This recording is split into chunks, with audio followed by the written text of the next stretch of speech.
বিসমিল্লাহ, আলহামদুলিল্লাহ, ওয়াসসালাতু ওয়াসসালামু আলা রাসূলিল্লাহ ওয়া বা'দ। সুপ্রিয় দর্শক, আসসালামু আলাইকুম ওয়া রাহমাতুল্লাহ।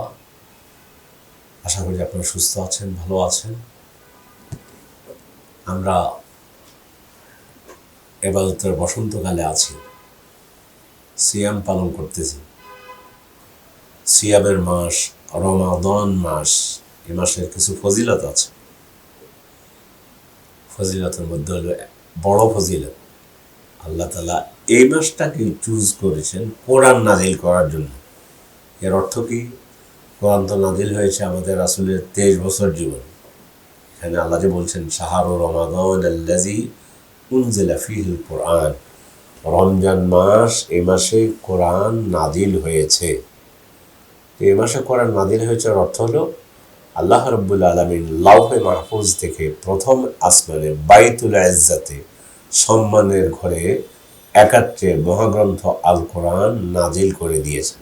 একাত্রে সেখান থেকে জিবরিল আলাইহিস সালাতু ওয়াস সালাম তিনি রাসূলের রিসালাতের 23 বছর জীবনে স্থানকাল পাঠ্যভেদে কোরআন রাসূলের নিকট নিয়ে এসেছেন। কিন্তু রমজান মাসে আল্লাহ তাআলা কোরআন নাজিল করেছেন, তাও রমজান মাসের লাইলাতুল কদরে নাজিল করেছেন।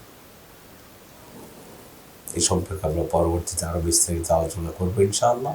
প্রিয় দর্শক, এ মাসটাতে রয়েছে কদরের রজনী, লাইলাতুল কদর। বিসমিল্লাহির রহমানির রহিম।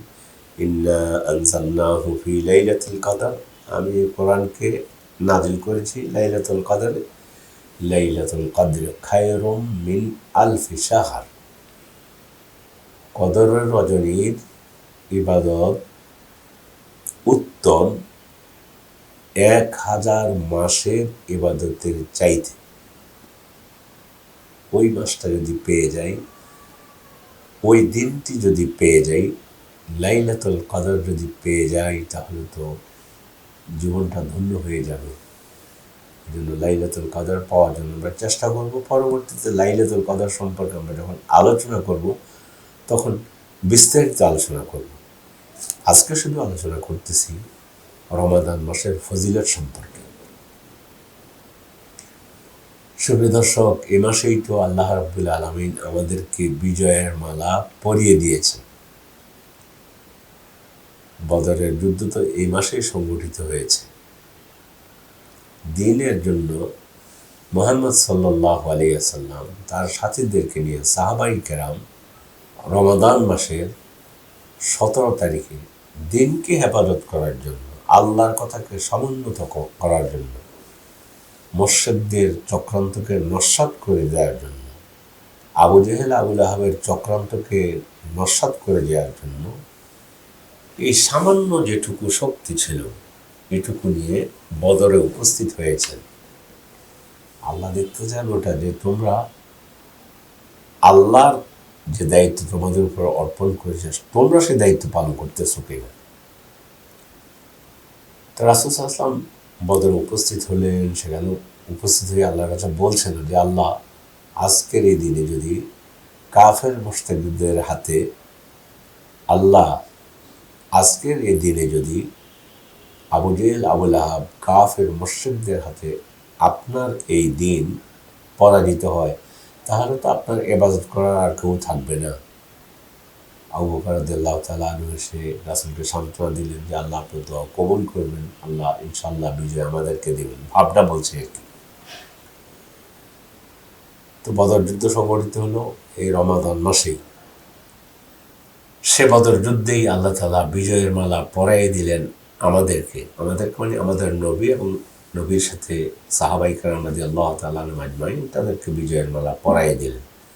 আমরা তো এখন হতাশ এই জন্য আমরা চারদিকে দেখি মুসলমানদের বিপর্যয়। এর কারণ হচ্ছে আমরা কোরআন সুন্নাহ থেকে দূরে সরে গিয়েছি। এই জন্যই, নইলে তো আমরা একসময় পৃথিবীর পরাশক্তি ছিলাম। আমাদের বর্তমান অবস্থা সম্পর্কে, বর্তমান অবস্থা নয়, একসময় তো আমরা স্পেন বিজয় করেছি। সেই স্পেন যখন আবার 800 বছর শাসন করেছি, তারপরে যখন আমাদের পরাজয় হলো, তখন এটাকে সামনে রেখে কবি আবুল বাকা আর রন্দি তিনি একটা কবিতা আবৃত্তি করেছিলেন। সে কবিতা ছিল শোকগাথা কবিতা, স্পেন হারাবার। তার মধ্যে একটা কবিতার একটা চরণ হলো এটা, বিলামসে কানু মুলুকান ফি মানাজিলিহিম ওয়ালিয়াউমা হুম ফি বিলাদিল কুফরি উদ্দানু। গতকাল যারা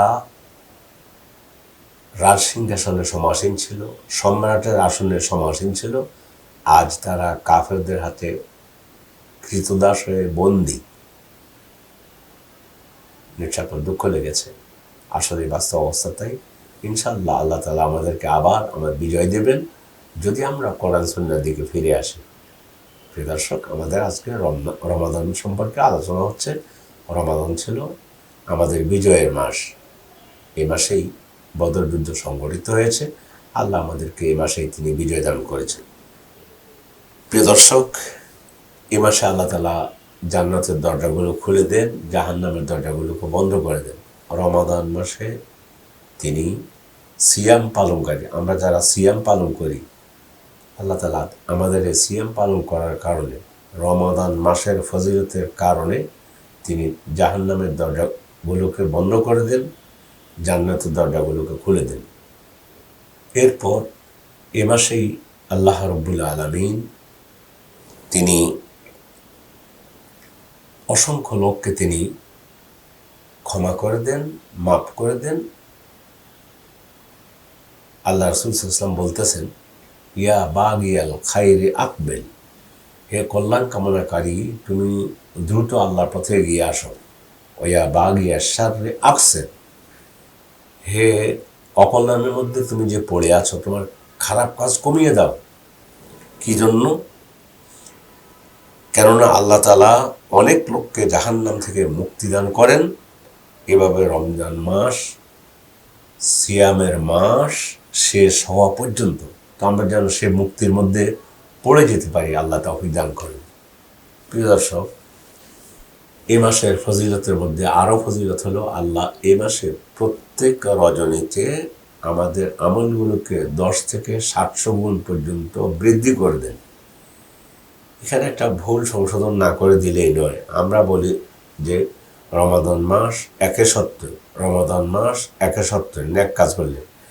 রমাদান মাস 71 বলতে একটা ফরজ আদায় করলে একটা আল্লাহ তাআলা 70টি ফরজের সওয়াব দান করেন, কিন্তু অন্যান্য সব আমল 10 থেকে 700 গুণ পর্যন্ত বৃদ্ধি করেন। এই মাসালাটি আমরা অনেকে জানি না।